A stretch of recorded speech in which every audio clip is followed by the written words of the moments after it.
Welcome to the Secrets of the Fastest Growing, the podcast where we sit down with senior leaders, executives, and founders in the telecommunications and technology industry to find out more about how they've been successful in growing their business and their organization, and also find out how they've leveraged the NetSapiens platform to help them grow in their business.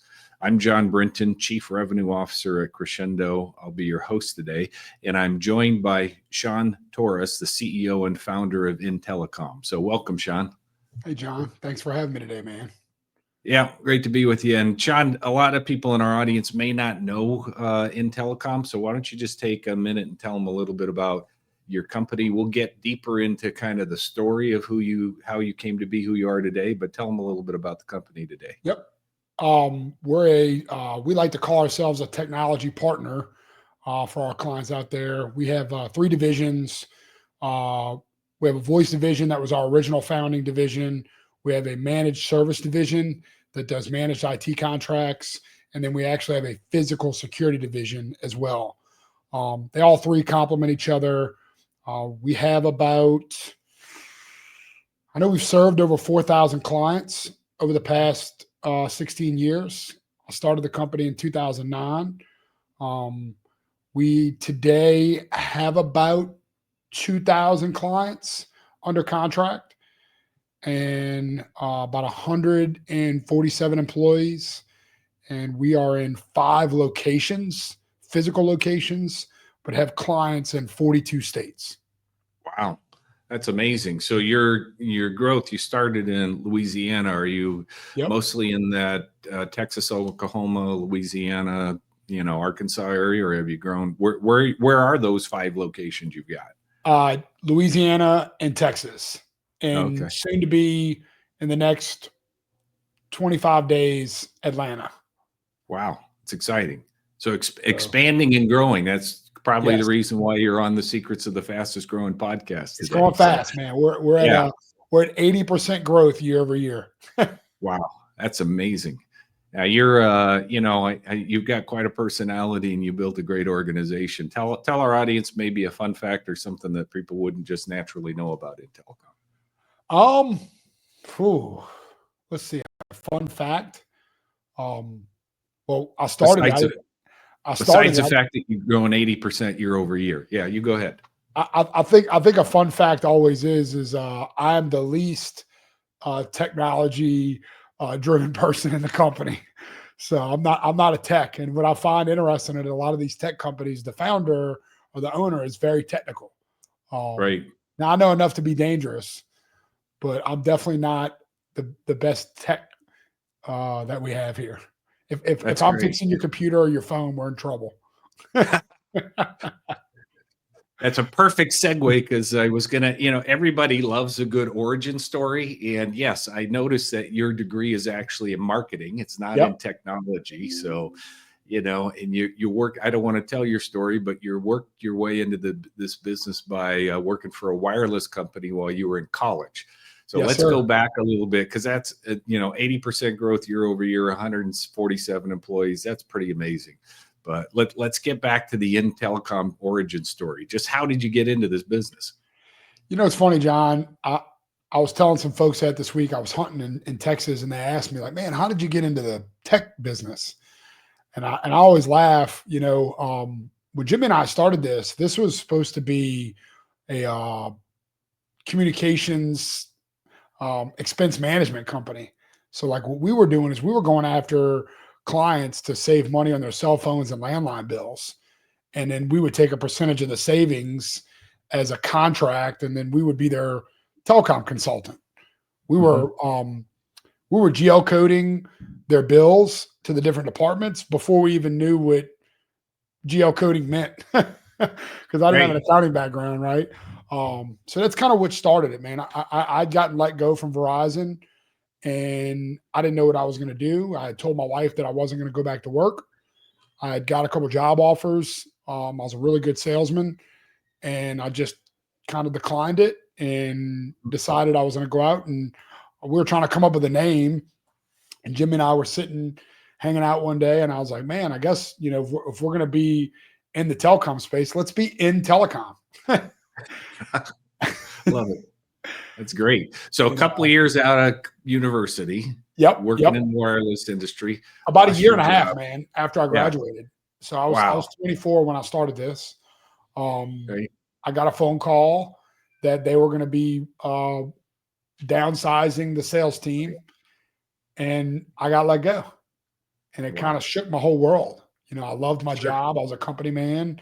I loved working at Verizon. I bled red, and I just, you know, it was obviously at the time the scariest thing that happened to me, but in a blessing, you know, obviously beyond means today that it did happen. You know, that I'm blessed that it did occur. Just didn't feel that good at the time.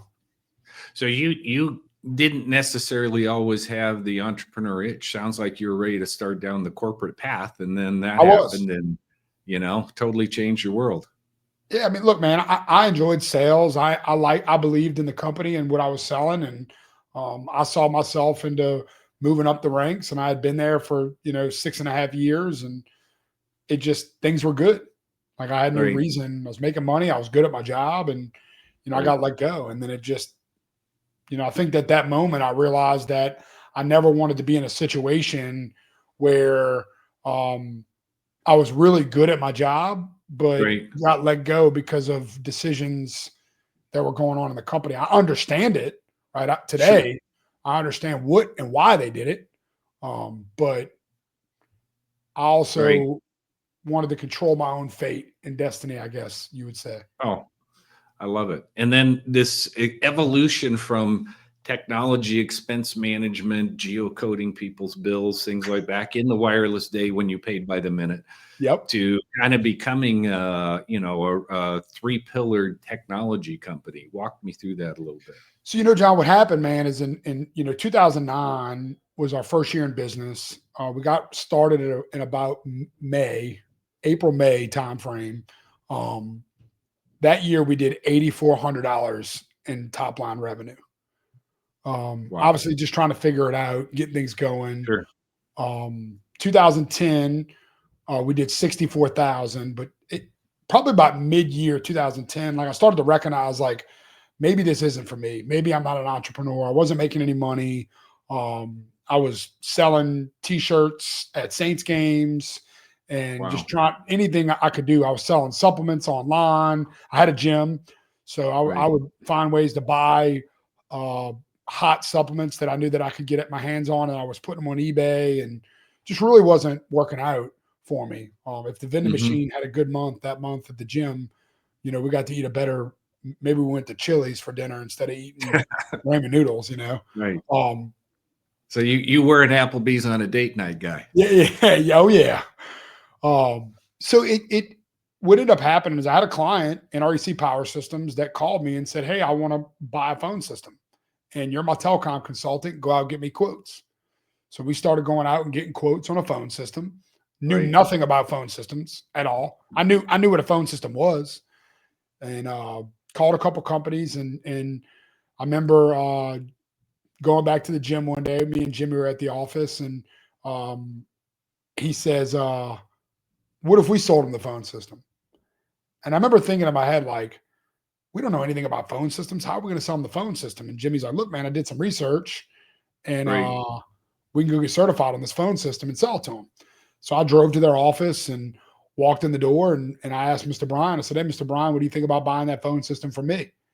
And he just looked at me like I was crazy, and he told me no. When I walked out, Ms. Donna stopped me and she said, "Hey, Sean, what'd he say?" I was his office manager, and I said, "He said no." And she walked me back in that office and looked at Mr. Bryan and said, "Hey, Mr. Bryan, you remember that guy that gave you that first shot on that first engine that we did here in REC?" And Mr. Bryan just kind of sat there with like this death stare looking at her. Like I could tell he was like super upset that she was doing that. And he looked at me and said, "Don't F this up." Wow. And that was kind of it, man. We put that phone system in. I remember driving to Atlanta and going to the certification course on the IP office and sitting there in a room full of a bunch of techs that had already installed the system that were just getting certified, and introducing myself as, "Hey, my name's Sean Torres. I own in telecom, and I know nothing about phone systems, and I'm excited to learn." And Wow. I just started watching YouTube videos and became obsessed with like how to get a phone line in the building, and then how to get the phone line from in the building into the phone Right. system, and then from in the phone system to the desk. Like I just Right. that I mean, in hindsight, it's pretty Sure. simple the way it works, but at the time it was like trying to Sure. teach myself Mandarin, you know? Right. Well, remember, you're the least technical guy in the company, so I get Yes, that. You're yes, figuring, and there was yes, no company, so it's just a yes. couple of you. You're figuring it out, right? That's amazing. So we put that phone Love it. system in, John. I Yeah. remember realizing we made $6,000 on Right. that deal, net. Right. And to me, like when I looked at that and realized I'd made 6 grand, considering in 2009 I did 8,400, Right. we were really struggling. That was kind of it for me. Like I realized Sure. that now we had a product that we could sell, not just a consulting service. Right. And that's kind of what really started it. Wow. That's amazing. So it just kind of took off from there, right? It took off from there in 2011. We did about 270,000 in sales. So we Wow. started to have kind of a real, I wouldn't call it a real business, but at least an ability to make some money to survive. Sure. In Right. 2011, my wife had a baby. We had our first child. I Right. recognized then that I really needed to make money, like, Sure. and had to Changes get the there. worldview. Yeah, it Yes. changes the worldview for sure. So Yes. in 2012, we did our first million. Wow. And I That's remember amazing. telling Jimmy that I wanted to do $1 million in revenue.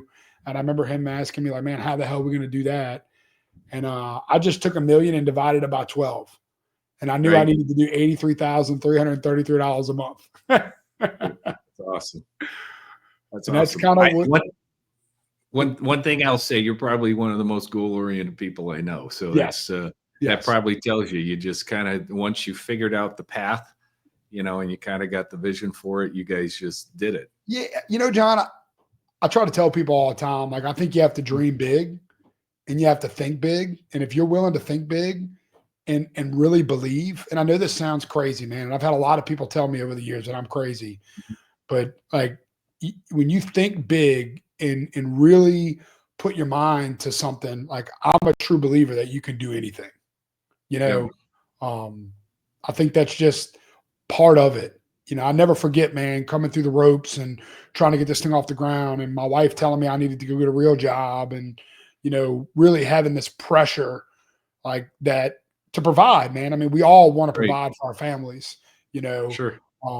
That's why we go to work every day, you Right. know, and to go out every day and put your heart into something and not have immediate return today, but knowing that you weren't going to give up. Like, I think Right. that's the difference. When I look back at the journey in the beginning stages, I'm like, oh man, like most people would have quit. They would have Right. stopped. Oh, yeah, 100%. I mean, that's just part of the entrepreneur dream. You powered through it, so that's awesome. So Yeah. let's shift gears and fast forward to today. Let's talk about your business now, because that is one of the most humble, probably origin stories of really Yep. just muscling your way through getting the business off of the ground. Like, who are your primary customers? You say you have over a couple thousand, and you guys are growing Yep. exponentially. I mean, So who are you targeting? What's your success? Tell me a we're little bit really about we're real horizontal, but we did an exercise a few years ago, really trying to define who our ICP was and like who do we work for, why do we work for them. Like, we were a Mhm. big company figuring this out. We were sitting around 15 million, trying to really have an understanding of like, man, like who are we? Why do they choose us? Not because Sean's friends with them, right? If we're going to go to scale, Mhm. right, and put this Sure. thing at 100 million, what does that look like? So automotive, healthcare, um, financial institutions, some industrial as well. Mhm. We've really, when I look at our ICP, we're looking for multiple locations, high growth rate, right? Wants to make investments in technology and really leverage that. There's a lot of people that say they want to leverage technology, but do Mhm. they? Compliance Right. driven is really important to us. That's why healthcare and some of this manufacturing that are working for uh, a governing body, whether they're working for Microsoft or working for federal government with CMMC, those types of things are really Right. important to us because that opens up some points that we can help them, right? And I think that's Okay. where some of that leverage is. But Good. really the growth, man. One thing that, like, if I can give any advice to young entrepreneurs or even long-time entrepreneurs that want to grow their business, find companies that are growing, because Right. if they grow, you grow. Yep. And that's kind of Absolutely. one thing that we really look for in the market. Companies and opening up new locations. That's exciting. How can we help them? Right. Oh, Yeah. No, that's great advice. I appreciate that.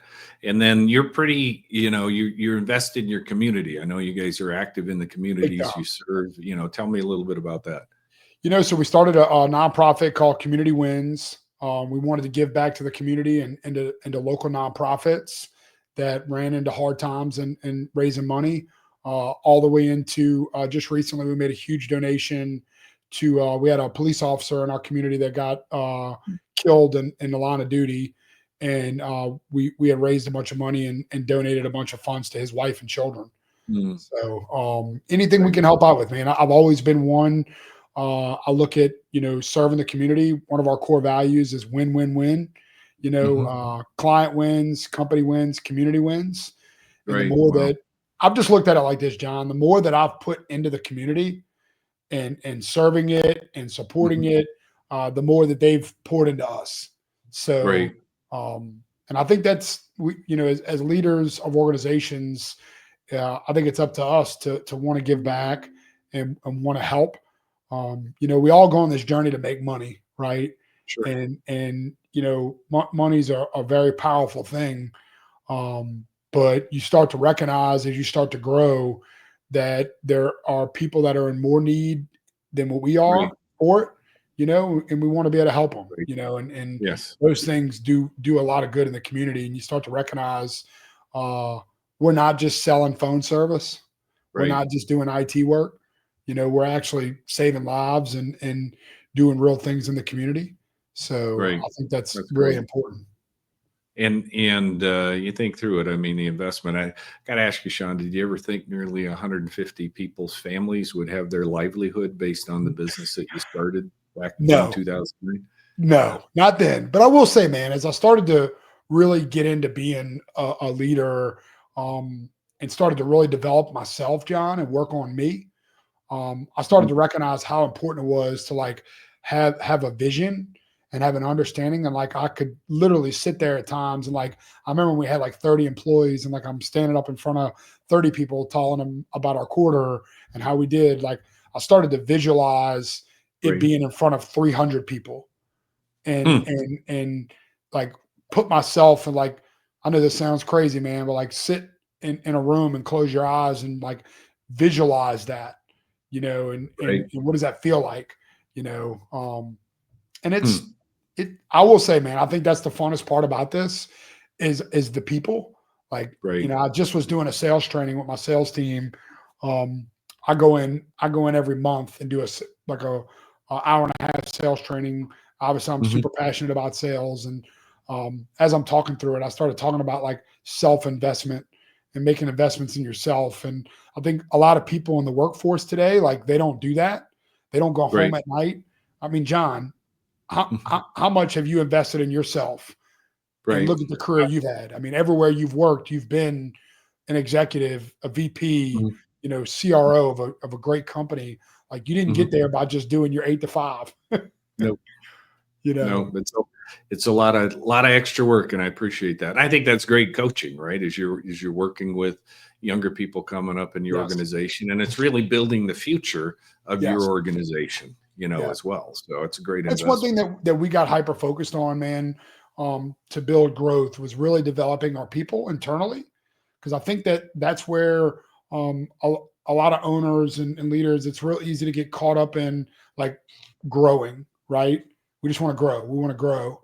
But I think building a good foundation and investing in your staff and constantly pouring into them is critical. Right. You know, So you talk about that being visionary, which I agree. It's extremely important.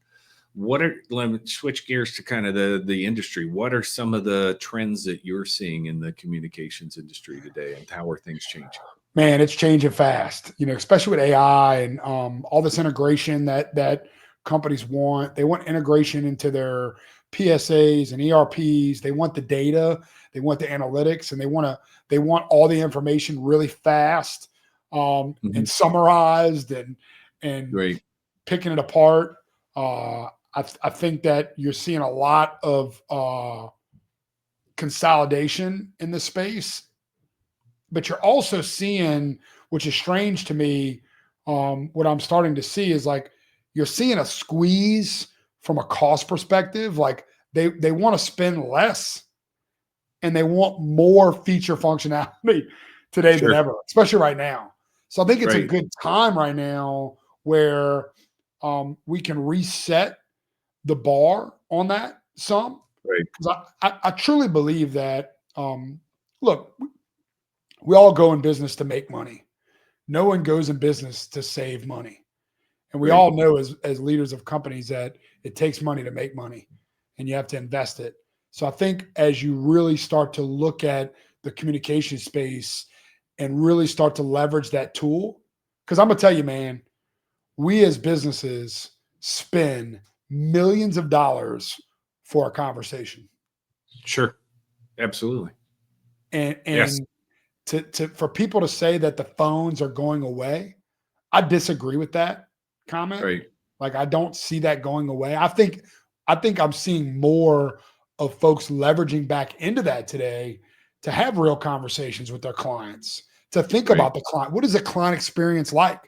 And I look at the difference maker and who we are as partners with Crescendo, and understanding the NetSapiens back end, and like, why are we different than the Ring Centrals and the 8x8s and all them? Look, man, they can build their cool portals and spend hundreds of millions of dollars, $1 billion of marketing and all this fancy stuff. But I think the thing that's the differentiator and what people are looking for is they're looking for service. Yep. Like they're looking for Absolutely. somebody to service them, and Yeah, I agree with that. We've got 235 or so licensees on the NetSapiens platform, obviously, of which you're one, and in the fastest growing quadrant, which is why we're talking today. And it really is that you can't replace the intimacy of knowing your customer's business and yes. really understanding what their goals are, and leveraging the technology that you're now an expert in. Even if you're the least technical guy in the company, you are an expert in it. Yes. You know all the things it can do. You just might not know how to click every box to build the platform to set it up, but that's what you have your folks for. But How do you use the okay. tool? John, like Right. it's a tool, like, and it makes you Right. money. It really made. You've seen these before. I got my little sign on my phone. Pick me up, I'll make you money. Um, I and it's love just that. a reality, man. Like we all in business want to grow our businesses. How do we do it? People ask me Right. all the time, man, like, what do you do different? And it's like, we pick up the phone. Like, Right. it's really important to Sure. pick up the phone. Yeah. And you have those conversations with your customers. You understand what their needs are. And I think that strategy of finding the businesses and organizations that are growing is obviously great, because if you're that trusted advisor anchored with them early on in that growth journey, you're just, that opportunity is going to multiply for you. Well, and I think it's given us a unique opportunity, man. As I start to have conversations with these IT, obviously we have a ton of focus in IT right now, and it's really hot. It's growing at a rapid rate, that division. But if I look at the divisions today, they all, like, it all similars around back to the communication piece, and that's kind of our right to bear entry. And then we go in, and like, I think about a leverage point that we have that a lot of these MSPs don't have is they're a reseller of a product, right, or a system. We are managing our own system, so we can be real creative on how we Sure. function with it, and the partnership with you guys has been awesome in the sense that the marketplace that y'all opened up, like, we just rolled out our texting platform. Super excited about that. ITC Text. Like, we just sold our first deal. I'm super excited to see how it's going to benefit one of our clients and the way they communicate with their clients. Like thinking about Right. that, enhancing, like it's giving us the ability to enhance their client experience, which makes real sticky for us. Like Right. we really care, and like everything we're looking at and making investments in our business is having an understanding of like how do we enhance our clients' client experience. Right. And like when Yeah, you that's have that great. mindset and you just keep doing that over and over and over again, you know, Yes. Yep. Keep helping them build and grow and finding the yes. solutions to their problems. Yes. So that's one of the things, a big part of the show, or at least the conversation to have, is how companies like yourself are leveraging the NetSapiens platform. So let's maybe back up a little bit. You started out premise-based phone system, how did you get to the NetSapiens platform originally? Walk me through that journey. So 2012, we had lost a deal to Ring Central. Hmm. And I'll never forget looking at VoIP. VoIP really started to take off in 2011. I remember Right. seeing like, man, like I had all these people telling me that, VoIP's a fad. Cloud's a fad. It's a fad. It's like the old Centrex. Right. It'll go away and blah, blah, blah. And I remember just sitting there thinking like, I don't think so. Like, I think this is Right. going to be the future of what we want to do. So I remember telling Jimmy, like, we got to be able to put a phone. I was like, man, if we could make an IP office communicate from one building to the next, like, why can't we just put a phone out there on the other side and see what happens? Right. So we took a phone system that was in our office and put an ad tran at home, plugged a phone in, a 9608G. I'll never forget plugging it in and saying, and it came up. And I'm like, it works. So Right. at that moment, I realized like we could sell VoIP. So we put an IP office in a data center. Actually, the first deal we did was actually not in a data center. It was actually hanging out of our office and slide out. So probably not the best idea, but we did do it that way at the beginning. Right. That evolved into an IP office sitting in a data center, to a big server edition instance that was running a bunch of handsets out there. And we decided we had an issue with our current vendor. I had met with Anad actually a year before all that went down. And we actually were bought in with Avaya, man. That's the direction we were heading. So we stayed in. I regret not buying that system earlier in and Right. doing it. We then, that you're very aware of the situation that we were in with Avaya, and they sold to Ring Central. We didn't have a platform to land on. This was in 2019. Really scary times because we knew COVID happened right behind that. Sure. And we just jumped in head first and did it. And Right. it was pivotal on what NetSapiens did for us and helped us get it off the ground and get it moving. And we turned this around very quickly, like within 60 days. I actually had phones sitting on the NetSapiens demo instance that I just had to get turned up. And then we got into running our own switch and managing it. And man, it's been, from a margin standpoint, feature functionality standpoint, like the system just works. Like, look, it's got its quirks like they all do, but you've heard me at the partner deals, and I think a lot of these guys give you a lot of shit for what y'all do, but man, it's been great for us. Like, we make money on it. It works. Our clients like it. It's stable. I don't know. Well, that's what maybe I'm just not the technical one. No, you kind of struck it there a little bit, though. One thing I will tell you is, like, virtually no MSPs or service providers that deploy our platform start with our platform for their UCaaS offer. They've all deployed on somebody else. You ran into the challenges that a lot of them do of scaling when you're deploying that, and then having a business partner that made a business decision that didn't include you and a lot of their partners. So that's where a lot of folks come to the NetSapiens platform for deployment. But I think a lot of them have found that it's, you mentioned the margin, our sessions, not seats model, obviously helps partners like you be able to really build a flexible offer that can be very profitable for you. I've been telling all my guys in my peer group with Evolve, and none of them are doing voice. One of them is in my group. And I'm like, guys, like, y'all are crazy to not do voice. Like, I learned a long time ago, John, like I don't like people playing in my sandbox. Mm-hmm. That's what got me into managed services because I did recognize Right. that like I want to have end-to-end technology. I want to own the technology for our clients end to Right. end, from the network to the phone to the servers to the computers to helping them with their systems. Like really a technology partner that there's no finger pointing. It's end-to-end solution. Sure. And I think that when I look at the clients that we own the network, we own the voice, like that is going to give you the best experience and Right. the ability for one person to service you. Sure.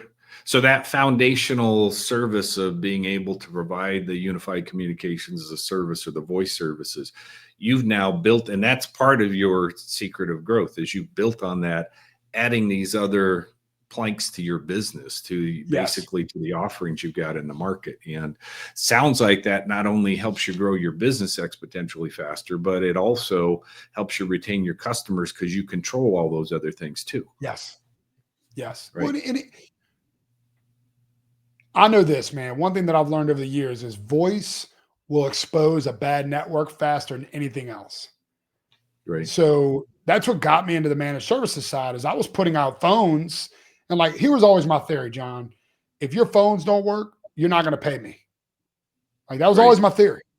Like, are you going to go find somebody that's going to get there? And I think one thing that we did different is we took a different approach and really started to look at the networking side and getting good at helping them fix their network and getting things stable and really being a partner, not saying, oh, that's your IT company's problem, right? Right. In the telecom space, you know this well, we're always guilty till proven innocent. Right.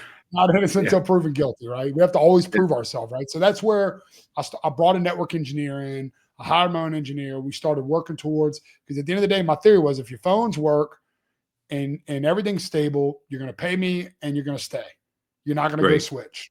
And that's just what we did. And that's kind of what evolved into the managed services play when I started to look at like, how can I help these clients in a different way? And I already Right. had a help desk, already had an engineering team, already had all this stuff. I had a ticketing system. I had SLAs built. And I just took a voice approach to the managed Mhm. service space, which I mean, look, we all know like when your phones don't work, like that's the phone call you don't want to get.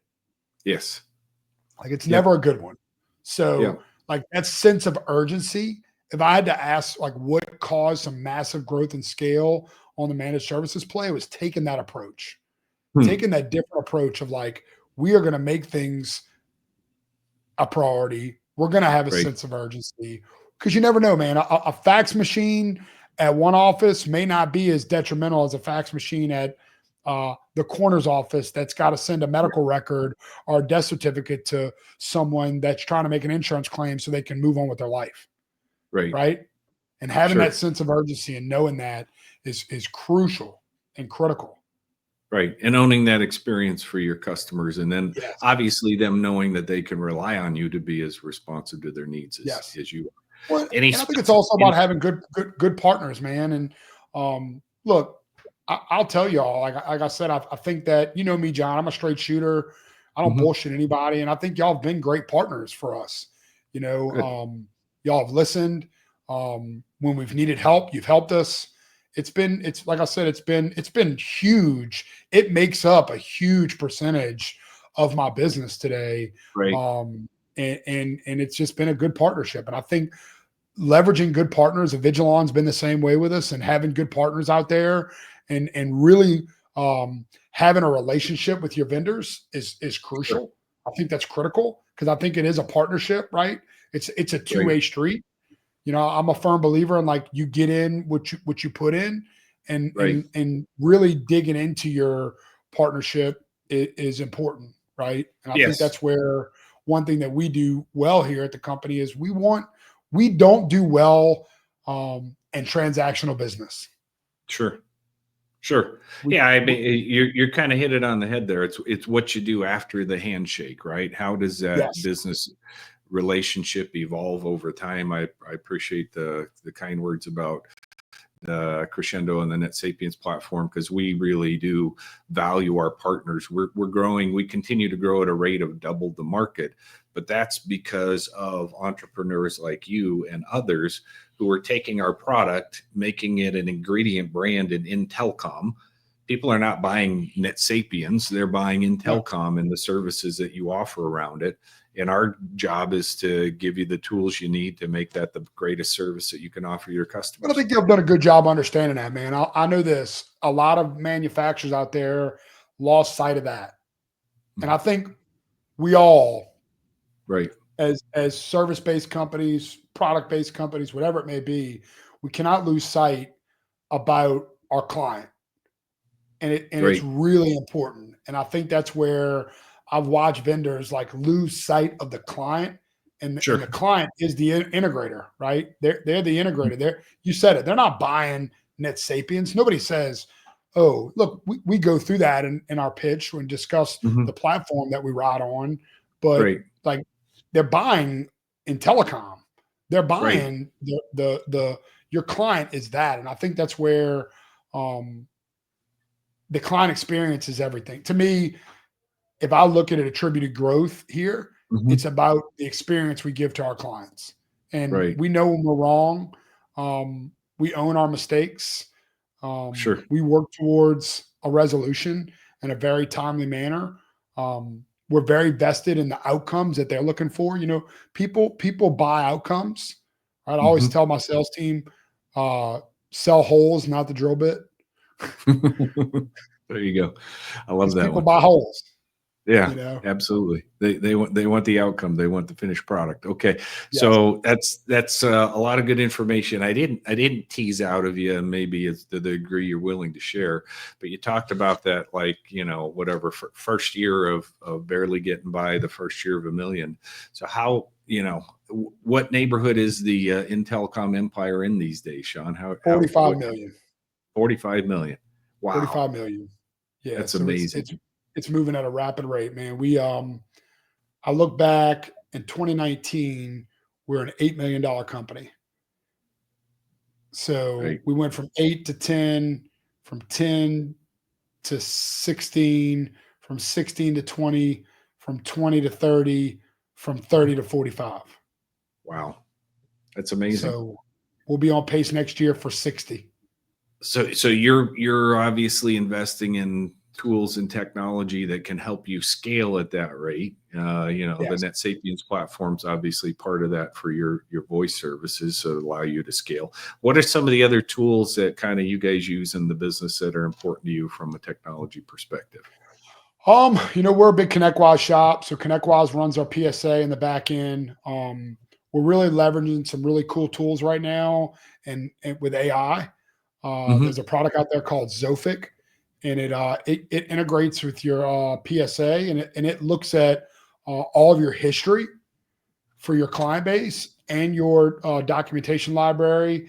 And when a ticket comes in, it's looking at the problem, and it's looking at previous tickets that had that same problem, and putting resolutions right in front of the agent real time, and then giving them steps on how to fix it without having to think. So it's almost it's taking the thought process out of what's there and really implementing it in. So really changing the way our service team operates today. Because they're very technical people, right? They just want to look at tech. So I think that's a really neat tool. We're building a lot of automation on our own internally on automating things for our clients at scale, from onboarding to offboarding to rolling out of new systems and tools for them. Obviously, cyber is a big play still for us. We're heavy in that space. Our cyber team's working diligently as AI is coming in, and that's really evolving really fast. Staying on leading edge in this space is really hard. It's constantly changing, but even down to the texting platform through the marketplace and being able to put the texting platform out. And again, just all those different angles, I think, create some stickiness. We still use Zoom Info as an internal tool for data and information from a prospecting perspective. There's so much stuff happening right now in that space too that's changing rapidly. Finding different ways to leverage that and AI and working with our BDR team that's reaching out. That's that initial touch point for our prospects. It's really important. Investing heavy there. We're investing heavy in our client success department.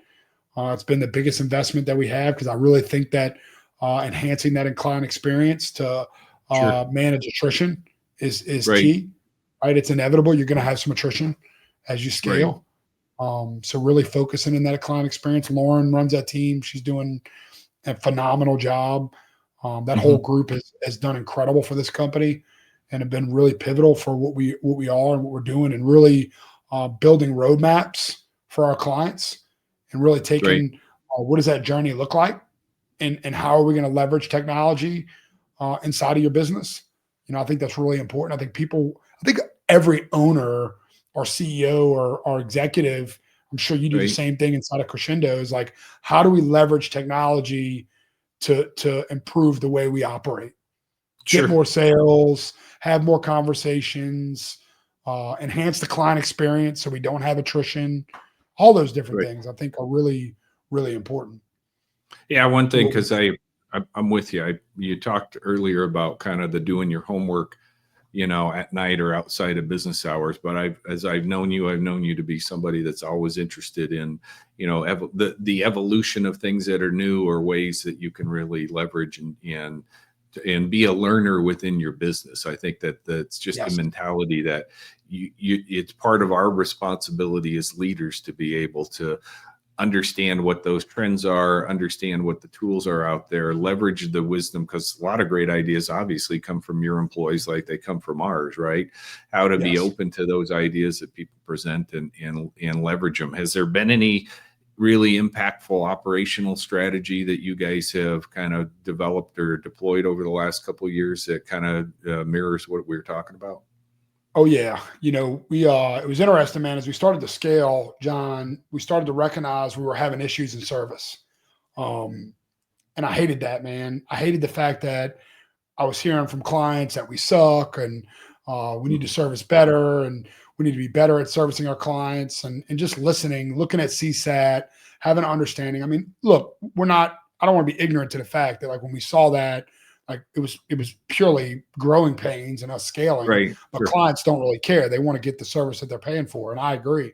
So we shifted our operational model into a pod-based approach where those pods service those clients and those clients only.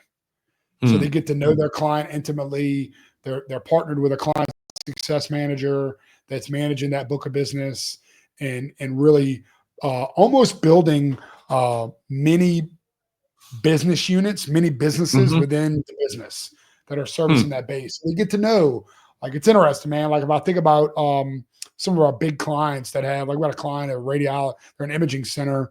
They got about 70 locations. Like, the girl Jennifer tells me all the time, like, Cameron's the man. Like, it's because he knows what they need. He knows how their phone system works. When we got to turn up a new location, like, it's not. We're telling them, hey, don't forget about this. Don't forget about that. So I think those things are just the important pieces. So I think as you, it was a huge operational shift to go from like a tier 1, tier 2, tier 3 into a pod-based approach. But I will say, man, like, it is definitely enhanced the client experience and ensuring that we're narrowing that bucket of revenue to what they manage, because I think it's all about protecting the margin and protecting that relationship. And those clients, essentially, if you think about it, like, we're a service-based company, they're paying for that service. We owe the client a reliable, friendly staff that's going to help them fix their problem. They're paying for they're paying the payroll in a sense, right? So that's kind of what we did, is shifted that and kind of figured out the floor, how many people we need to put in each pod, how much revenue do they manage, how do they service it, really looking at the ticket data, where the ticket's coming from, and really managing it that way. Looking at our revenue coming in from the clients and really making sure that those clients are getting the service that they're paying for was crucial to us. How do you give priority at scale? Right? It's hard. It's really hard. Absolutely. Yeah, that's amazing. I mean, that's a great approach. It's something different than what I hear a lot of folks structure their organization. So I think that's a great takeaway for anybody listening to today's podcast. And what other advice might you give another founder in this space that's looking at kind of this evolution that's going on around them, and the change in the tool set, and how you keep pace in today's market? I think it's about embracing change, man. I think we all, as owners, there's a level of complacency at times that you get. It happens. You're making Mhm. money, life's Right. good. Some of the pain point goes away that was once there before, when you were just like trying to get on that bleeding edge just to get some movement moving. I think it's being okay and embracing that change, Mhm. being able to think a little outside the box on how you're going to structure your deals and how are you going to work with your clients, and um, really leveraging that partnership, being okay to work with them at times. I think that there's ways to create margin without having to not work with them from their where they are in their journey. I think that's a Mhm. part too, man. Like that I've learned over the years is like we've been very flexible to work with our clients, and like sometimes you just got to meet in the middle, man. Like it's Right. just a reality. You don't know the season that they're in business, and I think we Right. all go through these seasons where there's these ebbs and flows, right? And Mhm. and healthcare is really struggling right now, man. Mm. There's a lot of squeeze in there. Nonprofits are Sure. really struggling right now with some funding that they're not getting anymore Mhm. with the squeeze on the federal government side. So like Sure. it's you got to work with people, man. Right. Um, it's not about managing you. I don't like to. I hate to say this. I don't like to manage my business off spreadsheets, but Right. sometimes it's emotional, right? And there's some muscle and feel there that you got to come back Sure. and put in, and just meeting people on where they are, man. I think it's the same thing with employees, right? Piece of advice I love to tell people all the time is like, take care of your people. If you Mhm. take care of them, they'll take care of you. I tell people every Right. day that's my job as a CEO and leader is to focus on the employee. And what's that experience like, John? Right. Like we all look at our client experience, but like, what's our employee Sure. experience like? I Yes. lost sight of that, man. Like, look, I'll tell you, I'll be the first one to say, like, I'm a hard person to work for, right? So there's been some detriment to culture with that as well Mhm. that I had to work on myself as a Sure. leader and to be a different person and not be as emotional. Yes. Well, I think it can be challenging when you are a founder.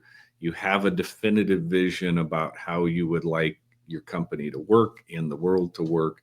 And you are trying to transfer that idea to individuals who are responsible to carry it out and, focus Yes. on the priorities in their life. That's part of the evolution and maturing as a leader, right? Yes. But I think it's also understanding where they are. I know you Yeah. deal with this. Like people have personal things going on in their world. And to for us to be leaders or servants in a company and say like, don't bring that to work. That's not realistic, right? Right. Um, the the world is a different place today. It's extremely expensive to live. Yeah. I read something the other day. It stated that making $100,000 today is like making 54,000 in the year 2000. So just Right. 25 years ago, it was like the 100,000 is like making 50,000.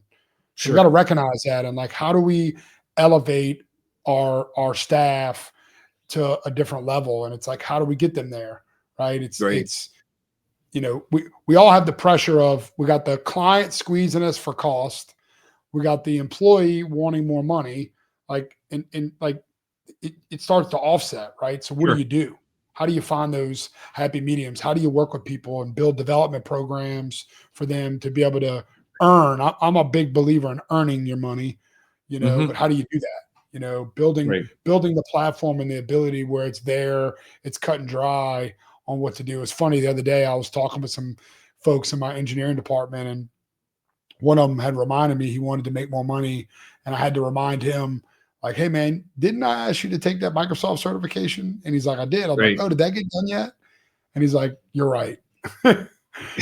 So, Right. Sure. uh, Well, I got to help them grow because that is part of what yes, helps them develop. I mean, probably like yes, you, I mean, I'm based in our corporate headquarters when I'm not traveling, but there's a younger group of employees here. I don't know. I get really energized about working with those guys and helping them kind of find their way and seeing, people come in and really develop into top producers in the organization, it's as a leader, it's really rewarding. I'm sure you experience that a lot. Yes. Yes. Well, John, you've been successful at every company you've worked for. I've worked with you in three different fashions, right? And you've had an executive role. And I think the differentiator, and if I look at like why you're successful in your career, and one thing that I've known about you is like you are a true believer in the company you work for, and you treat it as if it's your own. And I think a lot of people out there, like I think it's okay to be an entrepreneur, right? Like Right. you can be in a great company and still have your own vision and paint the vision and create some really neat things to happen within an Sure. organization. Like, and you get to go home and sleep at night and not think about payroll. So it's there's a Yes. different level of stress. I'm sure you think about it, right? Because you got to produce revenue, right? You Yeah. have, in my opinion, the hardest job in any company, right? You just do. It's an extremely hard Yeah. job. I don't know. I've been blessed in my career, but yes, I owned a company, sold it in 1999. It's not my story. The podcast is about your story. But if people ever ask me if I miss anything, Sean, I always say I don't miss making payroll. So Yes. that gets at the list, and it's And true I think it's because you're okay, man. And I think investing in your people, like you said, you like working with right. this younger generation. I Sure. love that, man. Like I love sitting with a BDR and listening to them make calls. I love looking at a new help desk agent and understanding Hmm. like what their passions are, what do they want to do. We got this Right. young guy that just started working here in help desk, and like he's like telling me like all these things he wants to do, and I was like, man, like the really cool thing. And he's like, what's that? I said, you can do that here. Like you can go Right. sit in the engineering department and learn how to write Right. scripts. Like they will teach Right. you. Like they are Right. right there. Like go learn that stuff. Go be better. And like just I will say, man, like one thing that I've really enjoyed about owning a company more than making money is like Right. watching other people evolve in their career. Like Yes. that to me, like I'll never forget watching a video years ago, and Bill Gates said this at some interview. He said, man, like the cool part is like you really start really making money when you start making other people a lot of money, Right. like that work in your company. And I truly believe that, man. Like watching the Yes. evolution here and watching people come in and grow. And the more I stay out the way, John, like I think about Ben Bergeron, our Mhm. VP of revenue, man. Like he has done an incredible job managing the revenue department, better than I could have ever done. So I think a Mhm. lot of founders, like we get in the way, man, and we screw things up because like we think we know all and we really Right. don't. I Sure. think there becomes a point where your job as a leader is to find your replacement and Right. let them, give them the freedom and the ability to execute Sure. and be successful. And I think that's where I see a lot of founders, like we get in the way of our own business. Like I've held my own business back.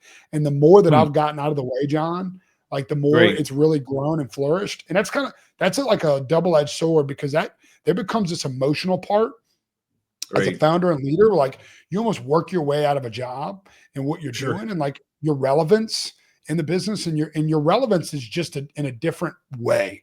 Your relevance Right. is still needed. Your relevance is there as to reinforce them, empower them, work with them. Sometimes just like being that therapist.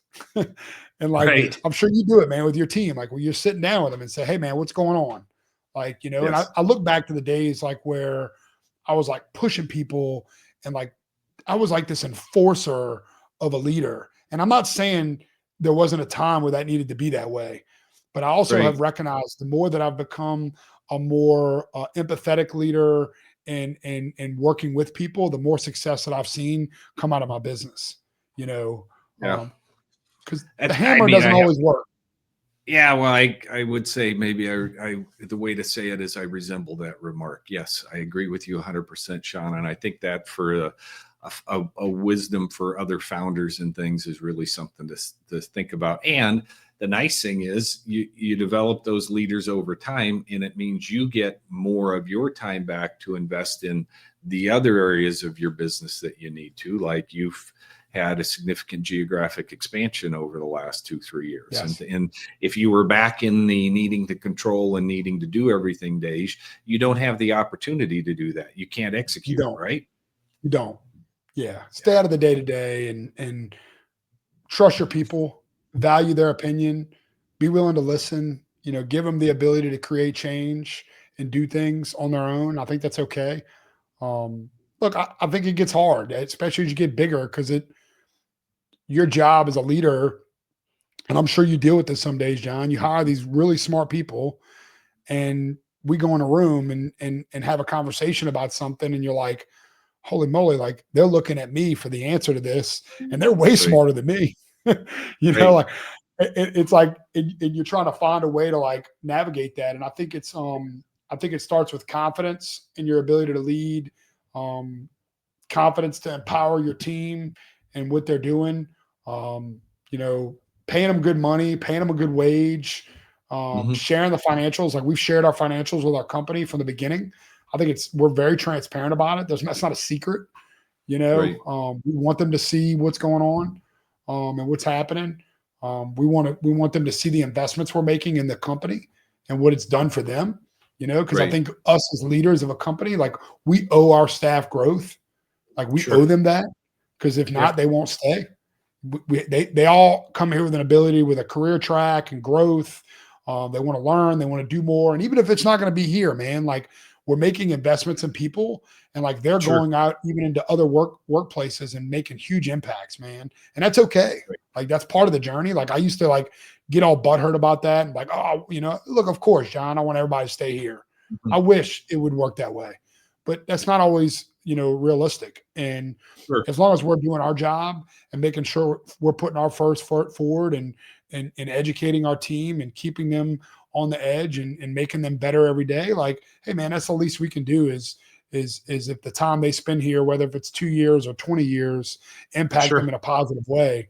I think if you have that attitude and you have that mindset, like you can really go far in places. And I think that's what attributes to a lot of the success here. And I look at the life that I live today, man, and I'm blessed beyond anything. And the Mhm. reason I'm blessed is because of the people that work here and the things that they do every day. So if anything, like I'm in massive debt to them every Yeah. day. And and Yep. and I and it's I I got to tell you, Sean, being in the industry for a while at a couple different companies, few different companies, that lineage of people that you're in an event or a show or just out and or traveling, and you get to meet with people that worked for you in the past and maybe don't today, and when you see where they've gone in their career, you have to agree with me. That is, it's one of the most rewarding things about oh, it's my awesome. career outside of the growth within the organization. It is how you've helped other people grow in their journey in life. Yes. Whether that's look, man, we've had a few people that have like came here working underneath me in the beginning days of sales, and like they own their own companies today. And like they'll call me Yeah. and be like, Sean, man, like I attribute a lot of what I learned in your sales process and how you sell to grow my own business. This guy, Yeah. Bruce Black, he owns Laser Image Marketing. Like I never forget when he came to me and quit. Incredible sales guy. And I said, what are you doing? He says, man, you inspired me and I want to go work for myself. And Right. I said, man, just do me a favor and don't fail. Like you can't fail Right. now. Like don't. That's awesome. So he's doing an incredible job, man. He just opened up a second location in Florida, and the kid is just crushing it, man. And like I recruited him to come work here from a gym. He worked at the Right. gym, Wow. and now he owns a successful marketing company. Like Yes. I'll just tell you, man, like you're right, John. Like that is the why. Like that's what Yeah. gets me up every single day and motivates me to Sure. continue to do more. Because I look at the impact we've made to people, and like even in the people, some people are still here, some people are not here, and like watching them evolve. Like Michael Streaker started out Mhm. here as a cable puller, and now he runs my cyber department and has built a Mm. house and created a Mhm. family and a bunch of children, and like just Mhm. thinking about that evolution of him being here, and like he's only been here 8 years, but like the time frame of him being here to where he is now, like it's huge, man. And Right. like it's just exciting, you Awesome. know. Yeah, that is exciting, and we're thrilled that the NetSapiens platform can be part of that ingredients to what you put together Yes. in telecom and use it to grow your business and enable you to have something that can help you scale and grow as you kind of continue to. I mean that revenue journey and the growth journey and with Founder Story, it's just excellent, Sean. I It's appreciate fun, that. man. It's a lot of, I ask myself some days, you know, why am I still doing this? We all do it, right? Um, but you know, I come to work every day. I'm energized with the people that work here. Look, we could sell this company right now. We've been offered several times in the last year, Mhm. um, and I've turned it down. And I just, my wife asked me some days like, "When's enough enough?" And I don't know, John. I like what Right. I do, man. I love my company. I love the people I work with. I love the vendors we work with. Like I'm just having fun, man. We just had somebody come Right. in and try to acquire our security department. And I'm like, Mm.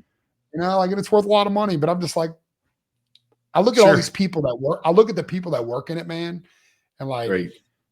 I feel like I owe them. Like I owe them a little more, man. Right. And maybe at some point, when I'm old, I'm 40, I turned 42 this Wow. Thursday. Great. Happy So birthday. I got a lot of energy in me, man, a whole bunch. And Yeah. I don't think I'm done. I Sure. think I see a day, I see the day when I'm standing there and I'm looking at revenue and we're doing 100 million, and I Yes. see it in a very short window, we'll be there, Right. Well, so I I think think that's the what's one thing exciting. is you're a builder. A lot of our licensees are builders, right? We give them a Yes, tool, we give them a platform they can build on. They take it to places. People say, well, what vertical are they good at or what this? And I say, you don't understand. Our partners take the NetSapiens platform and they really adopt it into the unique DNA of their they do. company. And they are builders. And, when you're a builder and you've invested like you have, and you still have big goals, Sean, why? Right? Right. Because you get up every day thinking about how you can achieve that next goal and complete Yes. that next acquisition, add that new line of business. You've got a platform to do it and it's working well. So it's good when people Yes. have asked me that in the past, it's like, but I love what I do every day. So Right. why? Right? Look, we got offered 70 million for the company, John, Wow. and it's interesting because you sit there and you look at that Right. and you're like, never would I would have thought that would be something that somebody's putting in front of me. And I just asked myself, like, what am I going to do tomorrow? Right. Like, I get up every day with a purpose. And Right. you said it earlier, man, like I need to be working on something. I need a Mhm. goal.